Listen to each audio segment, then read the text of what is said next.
Welcome to the Drive-By Entrepreneur Podcast, which exists to bring current and compelling content to entrepreneurs and influencers of small to mid-sized organizations. I'm John Frank, fellow entrepreneur and the owner of Third Road Management.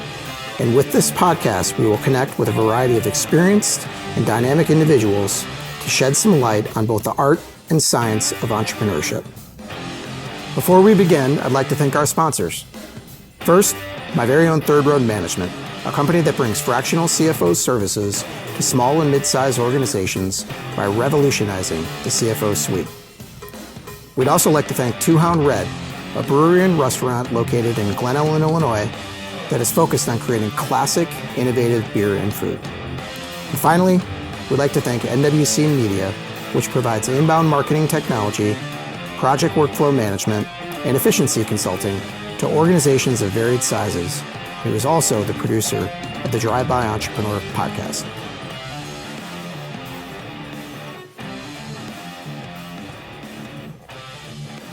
All right, Todd Eichholz, great to be here with you. Thank you for joining me today for the podcast. I'm excited to unpack a little bit about your story and your journey, and I think that the listener/watcher of the podcast is going to have a great time. I hope so. I'm pumped. I've listened to every single episode, so it was an honor when you called and asked me to join. All right, that's great.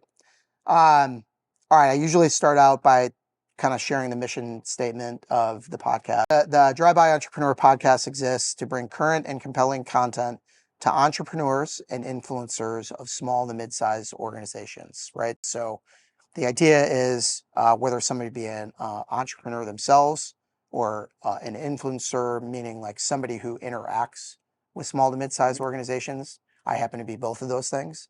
But banks, or bankers and insurance people, just people that, provide professional services to those small to mid-sized organizations. Get people together, share ideas, share stories. Some of them are going to be educational, some of them are going to be inspiring. But it's a medium to sort of communicate all that. So that's why we're here. You and I have known one another for a while now, probably close to 10 years, probably not quite. I think just under, yeah.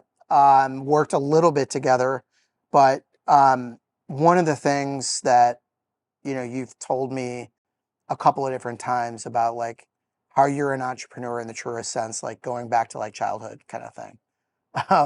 And I think it's an amazing story. And I thought, like, why don't we start there? Like, entrepreneurship in your blood. Take us on the journey of, where that started and then, leading up to where you are today. Yeah. So my neighbor was my grandfather. So that was my mother's father. Very, very successful businessman. He got out of the war, was a flight instructor on big bombers, started really getting interested in machinery and things like that. Bought a piece of machinery and started creating things with it when he got out of the war. And for the next 40 years, grew up to have over 400 employees. And then he ended up exiting that and selling that business, and then got into real estate and anything else that interested him or excited him. He had a marina in West Palm Beach, he had a radio station, he had all sorts of apartments all over the country, but just interesting things that excited him. And I think he saw from an early age that I was wired a lot like him. Yep. So, after school, I'd run across the backyard and he would literally take a piece of paper and say, here, start writing things down. And we would play games with what kind of money could we make? Yeah. And he'd play this game, What If? And he's like, all right, he was a big real estate developer at the time. And he said, well, what if we bought a piece of land? And he would start quizzing me. And I didn't realize I was being quizzed since I was like 7 or 8 years old. But, he'd say, right, how many feet are in an acre? And I'd be, all right, 43,560. He'd say, okay, well, what if we did 3 acres and we paid X amount of dollars a square foot? What if we built a building that was 20,000 square feet? And what if that cost like $95 a foot? And he would start showing me how to put the numbers of a deal together. And then we would start talking about returns, and you knew the rule of 72, like probably before I could count to 72 as a kid. Yep. And he would say, all right, how do we make a return? How do we make money? Like, what do you think? And then it just always excited me. And I loved doing that with him, and it never felt like work, and it certainly didn't feel like an education. Um, and then, I was 13, 14 years old, and it turned into, all right, well, wear some nice pants and a polo, sit in the back of the car, shut up, and just listen. Yep. Take you to meetings. You do not talk. You listen. And as a 13-year-old trying to get excited about this, it started to get kind of boring, and I would get frustrated.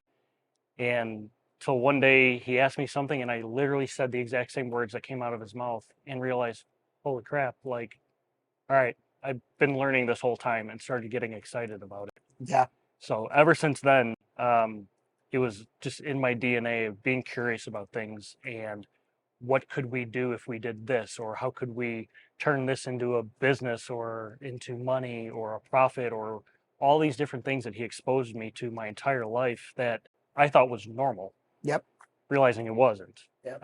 So it was really cool to have that growing up. And then when I went to college, seeing a totally different side of business and how some things are run, and realizing I'm wired as an entrepreneur, not as someone who's going to work for somebody. Yeah. And knowing my grandfather was aging, seemed like he was having a stent put in his heart every other month. Got concerned that he's my education and I'm wasting my time in college. Was literally told, go to college, just pass. Be the first one to ever graduate. Yeah. So the bar was a little low. Took advantage of that. Had too much fun, but I quit right before my senior year and said, I tried, I'm done.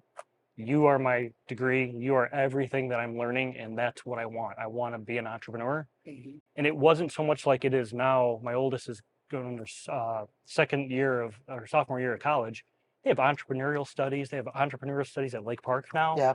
They didn't have that back then. Yeah. So it was like you learn business 101 or accounting or business management, but there was nothing, if you're wired and curious about different things, to be an entrepreneur. Yep. So I threw in the towel, went to work for him instantly. Yep.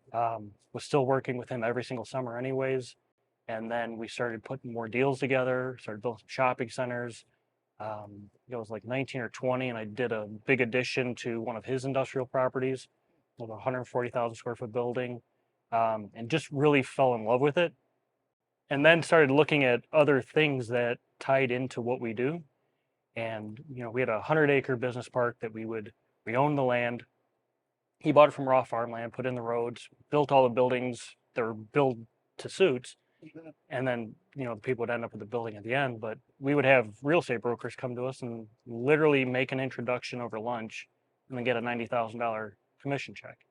Yeah. And I'm like, there's a better way to do that. So the day I turned 21, when I get my real estate license, got my real estate license, started my own real estate brokerage after a short stint. You had to work for somebody back then. I don't know if it's the same anymore, but you had to work for somebody for like 2 years before you could get your broker's license. Got my broker's license, started doing all our deals, all the land acquisitions, anything to do with finding people interested in building buildings. We kept a large amount of the properties for ourselves as income. So I then became the person that would lease all the properties. We would manage all our own properties and all these other ancillary things that served our main business. I was curious on how can we do that ourselves. So started stepping into all of those. And then even, why are we paying someone $40,000 a year to plow snow? I've got trucks, let's do it ourselves. Started doing that with my brother, and then just all these different things of always interested in different ways to make money and solve problems. So going through that and learning from him was the greatest thing I could ever possibly ask for. Wow. And then he passed away when I was about 26, 27 years old. Okay. And did he right away sort of like tuck you under the wing when you said, okay, school's not for me anymore, I want to, be an entrepreneur full time? Because like the reason why I think of that question is because a lot of people like me, I just feel like I've always had that edge of like, okay, and now what? And now what? And now what? And I think there was probably different points in time in my career where people would be like, and now what is, please be quiet and go back to your desk. And, whatever. But I just knew I was always curious about more and more and more. You know what I mean? And so, I think I ended up in the right place kind of thing. But like, the reason why I ask you is he could have hired you and said, okay, go push a broom, go do whatever. Or did he just say, let's make some deals right away?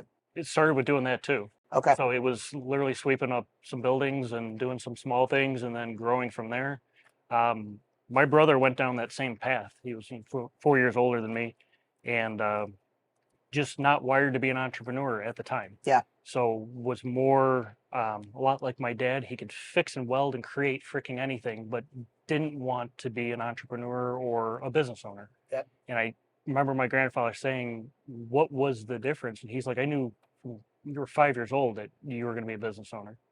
And my mother always said, "You're going to be a business owner or a politician," and played with both, but definitely like being a business owner a lot more. But I think it's entrepreneurship can be learned, but I think it starts in the core DNA of a person. If they're just curious enough to try new things or wonder why things work, Yeah. or playing the what if game, which now I get to play with my 13-year-old daughter. Yep. My 20-year-old she's going to be a teacher. She's going to change tons of lives. And my 13-year-old for sure is wired just like me. Wow. So That's now great. she's going to start this year. And we play what if, like, what if we do this? What if we do this? And I drive her to school every day and we'll just look at buildings and play ideas. It's, but I think you can spot it in people. It's interesting, even up till this moment, I don't think I realized the connection point between everything on that journey, from being like looking at raw land to looking at, the buildings, to then being like, well, why are we paying these commissions? I'll go get, because I knew you had that, right? The brokerage side of it. And then being like, well, we got to plow the snow. Why don't I go do that? And then, eventually leading to, now being in the paving industry. Yes. Those things are all connected, which actually is a good sort of segue to, I try to cover a couple of different themes in each guest's either story or area of expertise that I think like are really unique and interesting. Um, I've got two of them that are very connected to everything that we just talked about. I'm going to start with entrepreneurship through acquisition, and a lot of people are familiar with this term. A lot of people aren't, but for those that aren't, entrepreneurship through acquisition, as I understand it or I can communicate it, is essentially someone that says, "I want to be an entrepreneur. I don't have, a little pink umbrella idea myself, but I know it's what I want to do. I feel like I'm got the chops for it. I'm going to go find a business to buy, right?" And then some people are kind of more like the private equity like folks that are looking to buy one business and then roll it up, right? And then eventually sell it. Some people are looking at it as just like a family owned business kind of thing. But one way or the other, it's someone looking to buy a pre-existing business, right? And in the course of my work that I do, I've seen quite a bit of it. And I was just kind of like, okay, so your primary business now is A&A Paving, a commercial and industrial paving company. Why did you go down, or connect the dots maybe between being in the commercial real estate and then eventually going into the paving business? And what was it that made you say, hey, I'm going to do this entrepreneurship through acquisition route, maybe then starting it on your own or something like that? Yeah, so I mean that's one thing I love about commercial real estate is it can put you into so many different things and give you other avenues. And how I ended up with A&A Paving was they were a paving company that did work for my grandfather. Okay. So then when we started to make that transition and I was really running the day to day, we were building a lot of properties, we were building some big shopping centers. Um, Grandfather always said, A&A is not going to be the cheapest, but they're the best. If you can afford to use them on that project, give Bob Olson the job. So, started talking with Bob and really connected with him. I was, late 20s. He was probably early 70s at the time. Okay. And then started doing a lot of my work. And then we were in the Roosevelt Chamber of Commerce. I was the president at the time. And we'd go to these networking events, and it would be a lot of bankers, insurance guys, real estate guys. and then there was me and Bob in construction. So somehow we would always gravitate towards the corner of the room and talk shop. We talk about what I'm building, what he's working on. We talk about trucks and machinery and just cool guy stuff and girl stuff. But he started building a relationship with me, and we would see each other every month, and we got to be friends in addition to him doing all my paving work. Yep.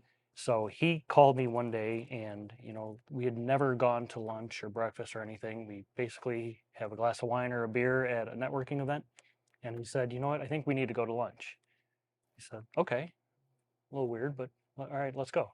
We end up going to lunch, and he just said, "Hey, I'm gonna be completely straight with you. Feel like God whispered me to last night and said, you need to talk to Todd." And I said, "What do we need to talk about?" He said, "My children want nothing to do with my business. I'm now in my mid to late 70s. I have no exit strategy for A&A." He goes, "My wife had passed away many years ago. The crew and my employees saw me through that, supported me through that. They've helped me make a living. I've helped them make a living. We're like this mini family that if I sell to one of the bigger paving companies, they're going to just fire everybody and they're going to take the accounts. That's all we're going to be worth and the equipment." And he's like, "I don't want to see that happen." He goes, "Someone has to step in, help us grow, but ultimately take care of my people." Yep. So I started thinking, and this was beginning of 2013. This was like March of 13, and we had come out of the recession. We weren't building a lot because banks weren't loaning money. Yep. We were really scratching and clawing to keep the tenants we had. We were managing some properties, and I kind of turned into an office person, which I'm not wired to be. So I kind of talked to Bob about what that would look like, how much ownership. Within like a week and a half, we had a handshake deal. I took 50% of the company. We got all the paperwork, buy-sell agreements, everything else done, and then kind of slowly stepped my way into the paving business. And it really just started that first year with just being curious about what they do. I mean, I built dozens of parking lots, but never really paid attention to some of the intricacies. So we started going through that, and I just started watching and learning and realizing that this was a gold mine. At least A&A was, because where they were at in sales and technology and systems and processes, there was none.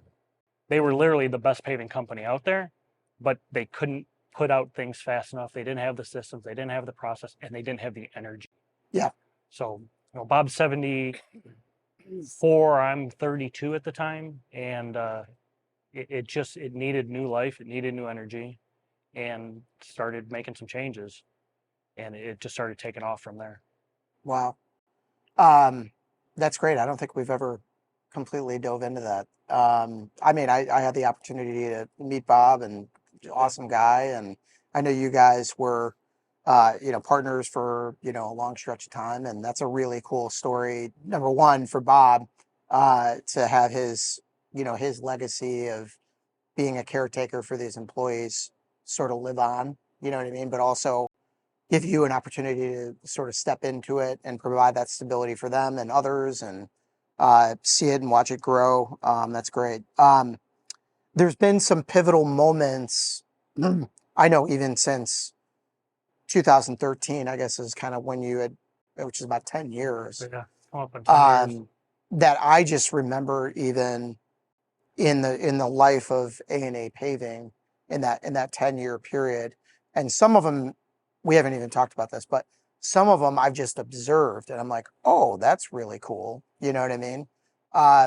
So I'd be curious, for you to share a little bit about, A&A Paving 2013, A&A Paving 2023, and what were those key moments, maybe 2 or 3 moments along that journey that you were just like, and now we go here? Like, what were those jumps that helped bridge it from where it was to where it is today? Yeah, so A&A has actually evolved like multiple times over. And one of the coolest things is one of our employees said one time, because the company was founded in 1960. So we're coming up on 63 years old in April. And, employee had said, the one thing I love about A&A is it's like a brand new 60-year-old company. And we equate it to, cruise ships turn really slow. speedboats can turn really fast. And as we're growing, and I mean, we're 5, 6 times bigger than we were when I bought half in 13, and I bought the other half in 2018, 2019. Um, we're still able to pivot and make some really quick changes. But early on in 2013, I was just observing and just kind of watching and seeing there's no technology, there's no systems, it's just this old tired company that took its lead from the owner. They weren't sure because he wasn't sure what he was going to do with the company. They didn't know what was going to, am I going to have a job? Or are we going to get bought? Are we just going to close the door and sell all the equipment? So all the employees kind of took one of these a little bit of writing it out, but nobody was really getting after it. So bringing in some new life, and I remember the big giant technology we brought in was a color printer that scanned. Blew everybody's mind. Big time. Big time. Nice. And everyone's like, this is amazing. And I'm like, okay. Oh, just wait. Wait for the iPads. Wait for the iPads, wait for aerial measuring, wait for systems, processes, automation, all this stuff. And, we had a secretary that had been with them for 35 years, and sweetest, wonderful woman in the world. Wanted to do things the way she always did them, which was on a typewriter. And when you're typing out a proposal this big and you screw up the last line, throw it out. And it's like, there's got to be some better ways. So started pushing that, and looking back, I pushed a lot of things hard and maybe a little too early. But because I knew going from, paving industry is 15 years behind the times to start with, most companies. A&A was probably 25 years behind the time. Yeah. So it's like, there's all this potential, and being seasonal, we've got 160 to 170 work days a year. It's like, we don't have time for everybody to get warm and fuzzy about using technology. We're using technology. So forcing that became some issues. We had to do a lot of carrots and incentives and begging people to come along for the ride. And, we tripled in size in about 4 years. And I started to realize that, a great saying from Global Leadership Summit was, what got you here isn't going to get you there. And started to realize that the team and the way of doing things that got us to where we were at is never going to get us to that next level. So started realizing we needed to be more systematic. We needed processes. We didn't have anything for PTO. We didn't, just people wouldn't come to work, and it's like, where are you at? Oh, I'm at the Cubs game. Thanks for the heads up. So that's honestly when we brought you on was, if you take the whole span of someone's capabilities from like 0 to 100, things that they could be really good at, I'm good at 2. I'm like really, really good at 2 things, which is discerning problems and then finding the solutions to solve those. Managing people, managing systems, day to day is not me. Yep. So that's where we brought you guys in the third road, and I'm like, we need some sort of flow chart, something to just even solve the billing of who touches it, then what happens, and where does it go. So you were solving problems from us early on, but I started to realize quickly what I was good at and what I wasn't. Yeah. And then realizing that I needed to surround myself with people that could do the things that I couldn't. Yeah. So we started doing that and started getting kind of a taste of some systems and some organization and, budgeting and planning sales and close rates and all these things that seemed like they would be a normal thing to most people. It just didn't happen at A&A at the time. Yep. Yeah. Like, so if I'm breaking that down into some pieces, it's letting go of things that you realize that you weren't necessarily, wired up to do. Organizing systems and processes, either with technology or from a flow perspective, and job descriptions that go with those things, right? You know what I mean? You mentioned bringing in some people around you. I know that was, you had a president that you brought in.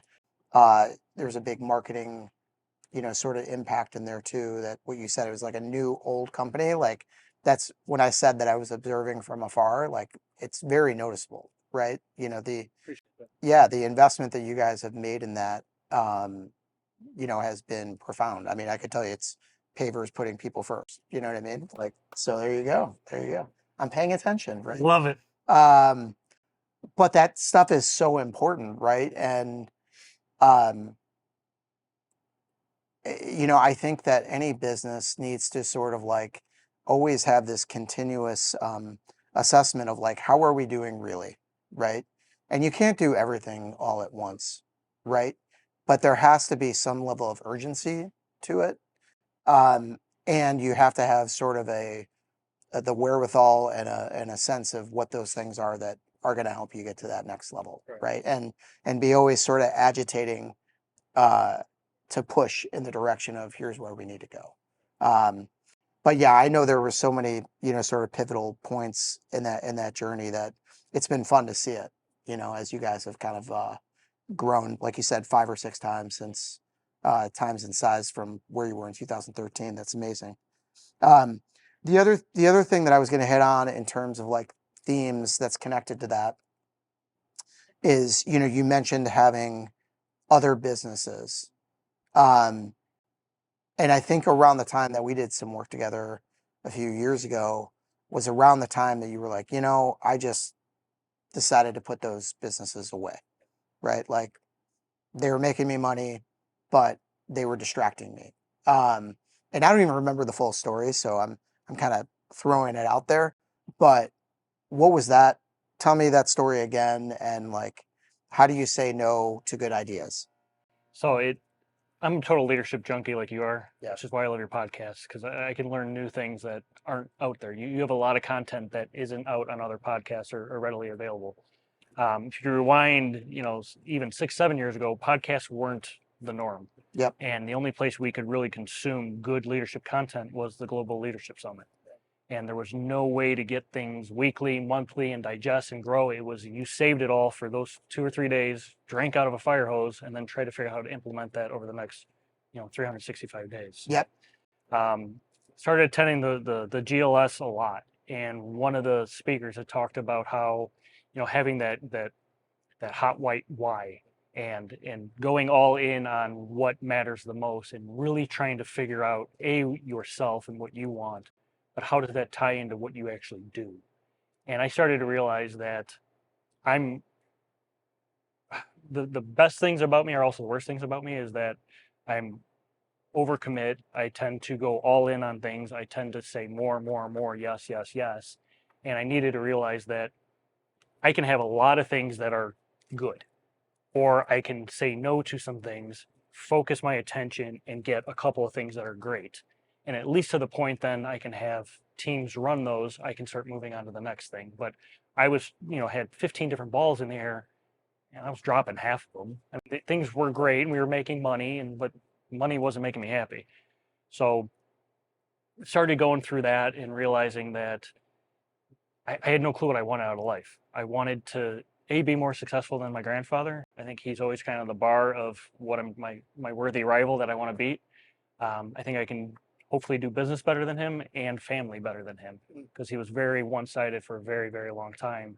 And it took a tragedy to flip that to realize that family is important. So learning through that and realizing that the snow plowing, we made a ton of money. And I enjoyed it. I like trucks and equipment and I like doing things. I like being on site, but I'm dropping my wife off on dates. I'm dropping her off on New Year's Eve because we have to go plow. And we have a bunch of bars and restaurants that have to be plowed. So I'd work 10 hours at night plowing, managing guys, fixing equipment, and then have to go do my day job. And if I make 2 mistakes, I lost whatever money we made that season. Yeah. So realizing that, yes, I can do a lot of things doesn't mean I should. Yep. Just because you have the capacity doesn't mean you should. Yep. So started saying, and I still have the piece of paper. I drew on a yellow sheet piece of paper and played what if. I'm like, what if we didn't plow? And I wrote how much money we would lose. I said the management side, I was managing all the properties, all the inspections, getting all the tenants, finding new deals. And, we're building work at, malls and things like that and building restaurants and banks. And I'm doing all that and managing the subs. And it's like, what if I took one of my agents and taught her the commercial property management side and said, what would that do? And started drawing all this stuff. It took me 18 months, but I literally checked off every single thing. What if I was home more? What if, we went on a family vacation, which we never did? What if we did this? And like, we have money piling up everywhere, but we don't do anything with it. We certainly don't enjoy it. And I'm not being a good dad. Yeah. So started writing down my ideal life of what I would want. What if it looked like this? And I'm like, that would be, it's a no-brainer. This is like a beautiful life. Right. 18 months to start saying, okay, well, we're going to do this. And then I'm going to figure out how to do this. And you fast forward to now, I've got, in about 2017, 2018, I realized A&A was too much for me to really do on my own. And I needed to surround myself with somebody else that could learn and take over some of the reins. Ended up building an entire leadership team that, last year was our biggest year gross sales wise ever. And I was needed maybe 50% of the time. So it's working. I'm actually working myself out of a job, but I can lead them, not manage day-to-day things and go through it. So started realizing that if I said no to the right things and yes to the important things, that everything would grow. My marriage is in a better spot than it's ever been. My kids, I spend more time with them than ever when they were younger. We're doing vacations, we're having fun together, making an impact, and leading a team that is making an impact in the entire community and the world. Yeah. So it was scary as all sin, because you look at it and you're like, that's hundreds of thousands of dollars. How am I going to do without that? Yeah. And then somehow it just happens. Yeah. It's not somehow, it's God. Yeah. I mean, hands down. Like, the coolest thing I love about A&A is that while Bob was praying for a partner, Yeah. I was praying to do something different, because I was managing properties and day-to-day stuff and just hating life. And I was praying for a team to lead instead of me doing all the work. Yeah. And within a couple weeks, it was done. It was literally like, he's just, you're together. Yeah. Go do good stuff. And, you touched on, just kind of going through the inventory of things like what if, this kind of thing. What do you think maybe either was holding you up, from letting go of some of those things, or what are those things that people don't want to let go of? Like, even though they should say no to some things, they won't. I mean, certainly there's the financial aspect, right? But then I just even know I'm an entrepreneur, so there's other things, that you're like, a sense of like, well, if I give up doing that, will people perceive it as being a failure?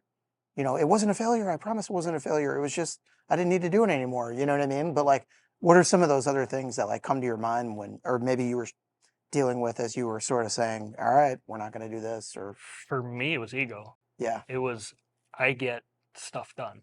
Yeah. In a different word. And by me saying, can you do this for me, means that I can't. Or at least that's the way I felt. And It was ego. It was, I can do it faster and better than you, but I wouldn't spend the time to train you and empower you and then coach you when it didn't work. In the saying that if a team member can do it at an 85% level, it's a home run.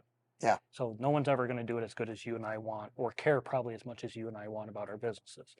But if we can lead a team that has the buy-in and has the coaching and the accountability to go with it, they'll take the ball and run.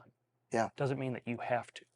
Yeah. So I was used to the early days of A&A where literally I was the marketing team, I was the project management team, I was the finance, I was everything and solved every problem.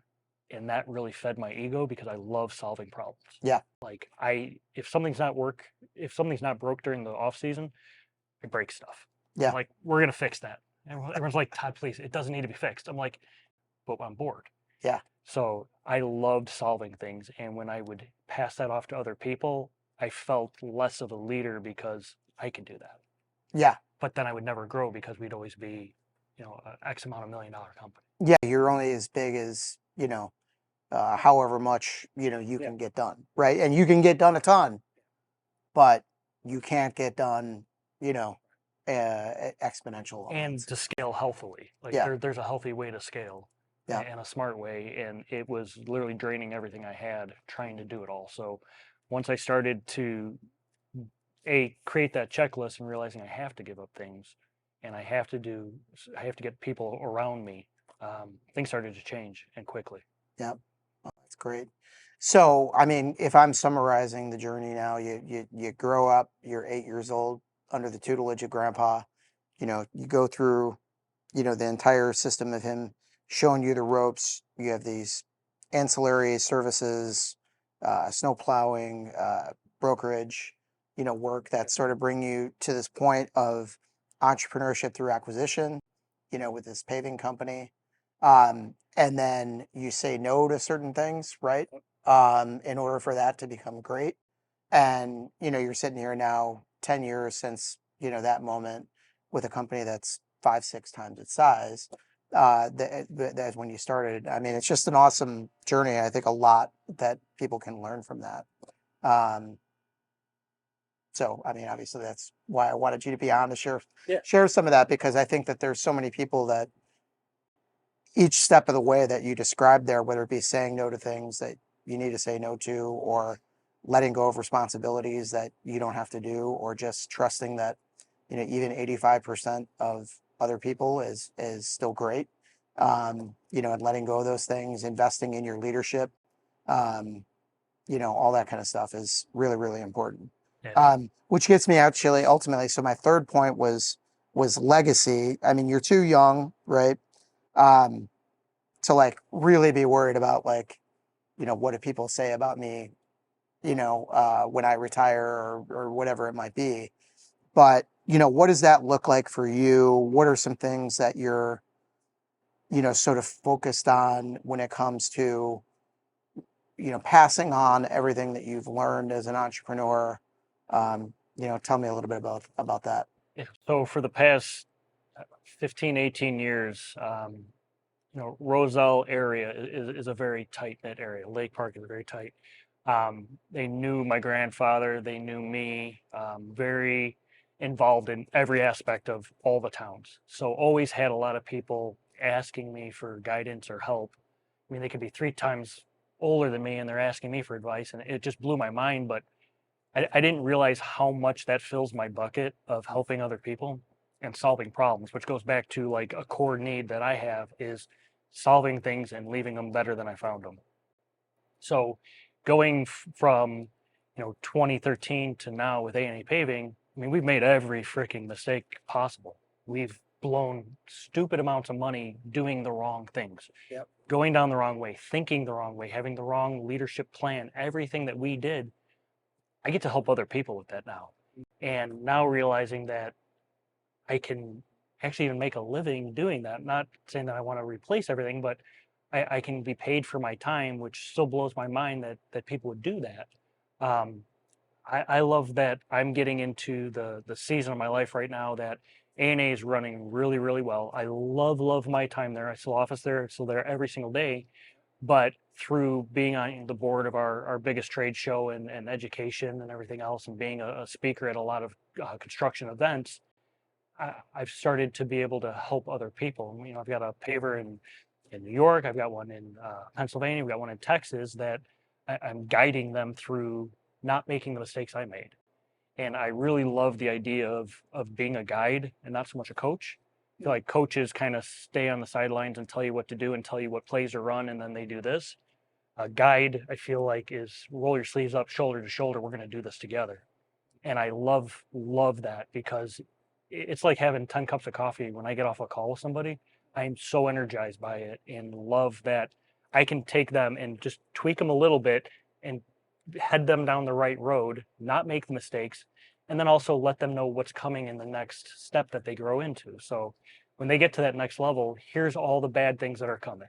Here's all the good things, and here's how we can put plans together to avoid them and do this right.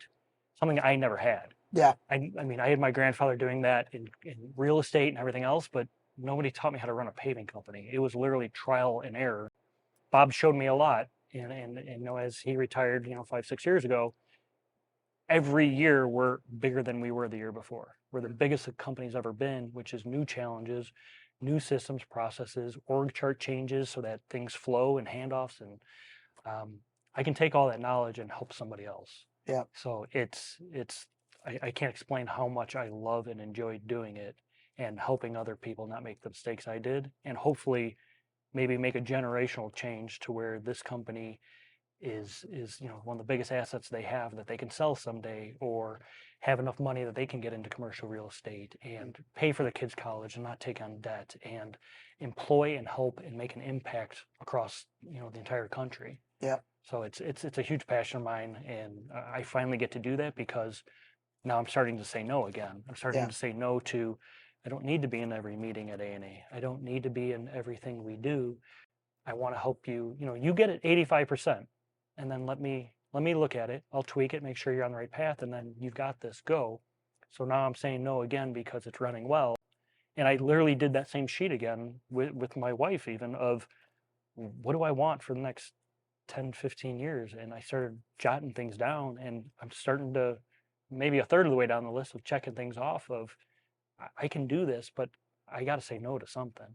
Mm. So it's the no to helping everybody in their day to day. I think, as owners, we can be a crutch for some people within our organization that they want to ask and get our blessing and not take the responsibility or take the risk of what that might be. So Right. trying to encourage them, someone comes to my office and we have this problem. Cool. What do you think we should do? Give me 2 ideas. Yep. They know what to do. They instinctively know. If you have a good team, they instinctively know what to do. It's just encouraging them to come up with it themselves and then run with it. And then don't bite their head off if it's the wrong thing. Right. Coach them up. Hand the problem right back Yep. to them. There you go. There you go. But now I get to do more because I'm saying no. It doesn't mean I'm ever getting rid of A&A anytime soon. But I just different seasonal life and as you get clarity and knowing what you want as things change in your life, and just being able to go for it.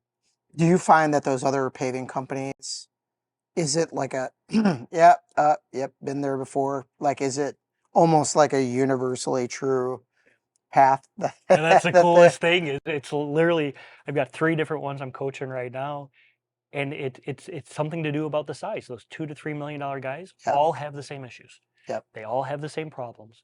They all have the same solutions, and I can tell them I've been there, done that, and here's 3 different ways that I think it could work for you. But again, what do you want to do?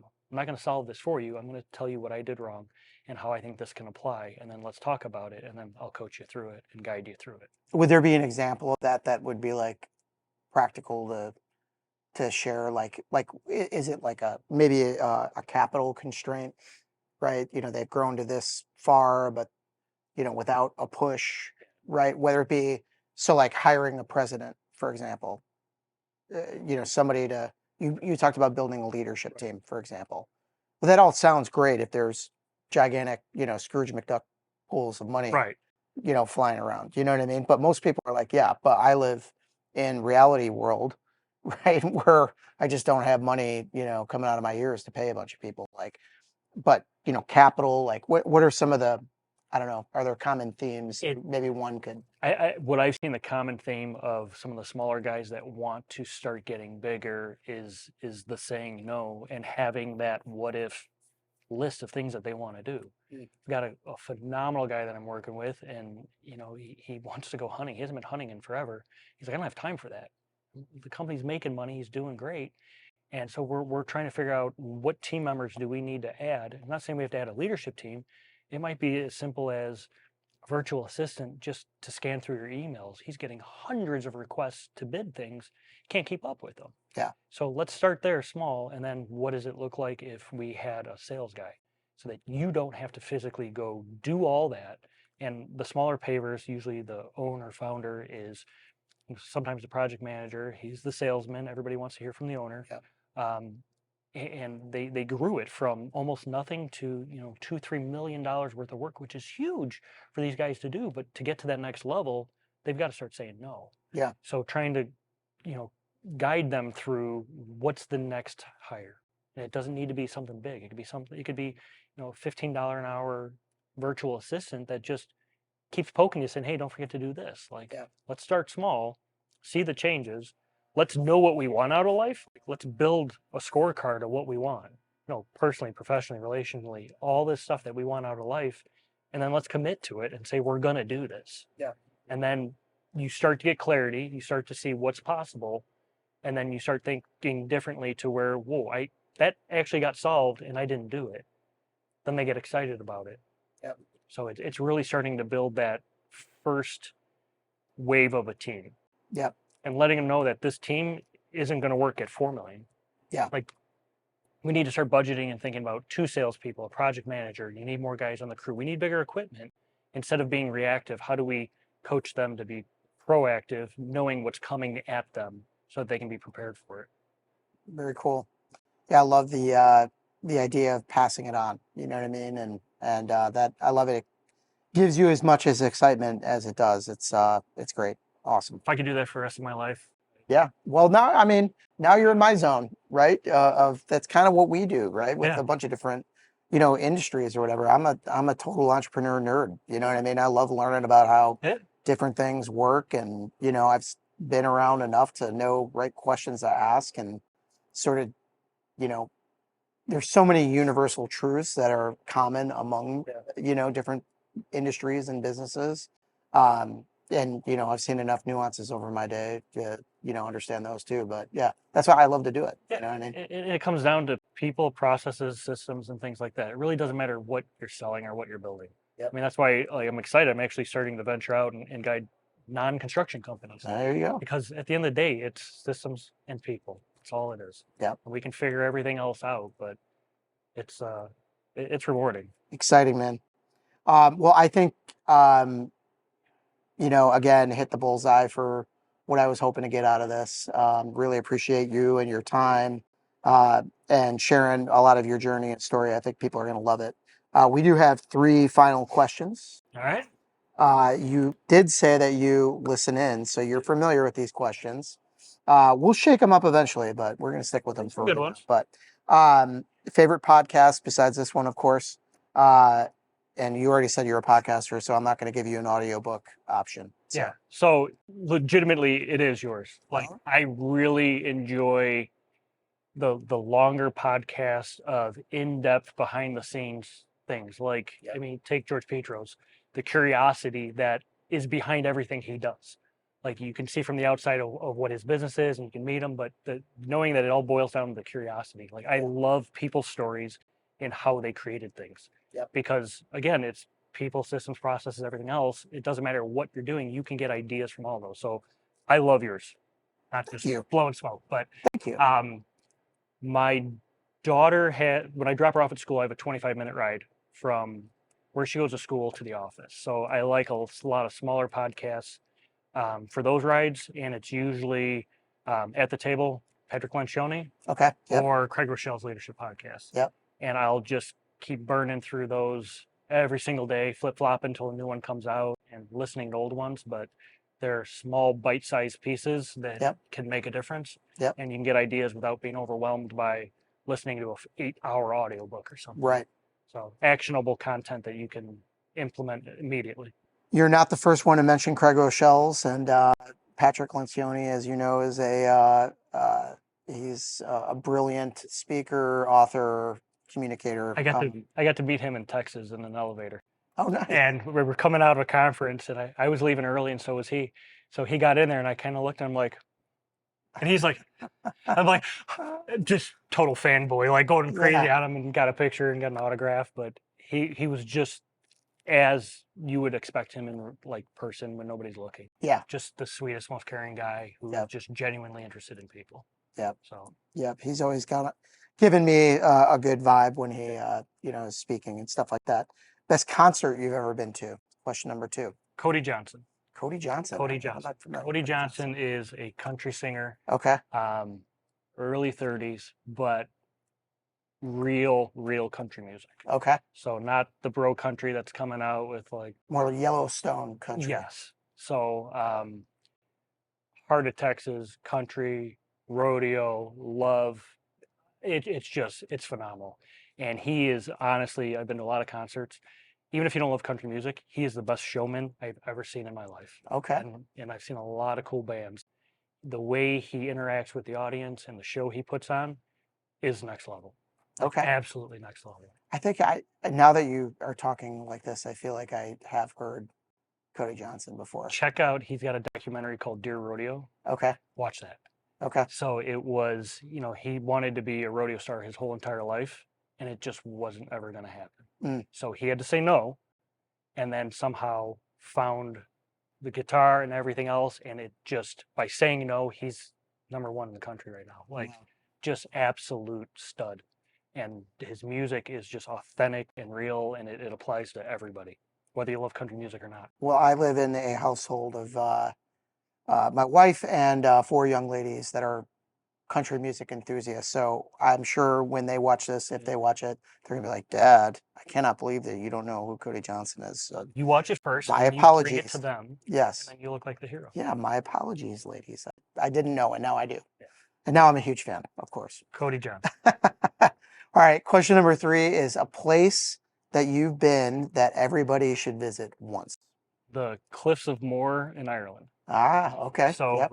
a lot of movies have these cliffs that it's the background, it's the setting, and it's called the Cliffs of Moher in Ireland. It is one of the most stunning views. Ireland is just my favorite place in the absolute world. They are the sweetest, nicest people. They absolutely love Americans. You're treated like gold from everybody. But the Cliffs of Moher, my wife and I went for our 10th year anniversary about 5 years ago, and we're walking through, and she wanted to just sit on a rock and stare off the cliffs. And me, like, let's do more. Come on, let's go. Like, we sat down, and I was like upset that we were just sitting down and not wandering and looking at things. We go to leave, and some woman came up to us and said, I took a picture of you guys just sitting there. She goes, it was the most beautiful thing I ever saw. So she texted to us, and it's actually a canvas in my living room right now, which is a beautiful picture, but it also reminds me to, when I look at it, because my head is down, because I'm kind of like pouting that we're not doing something else.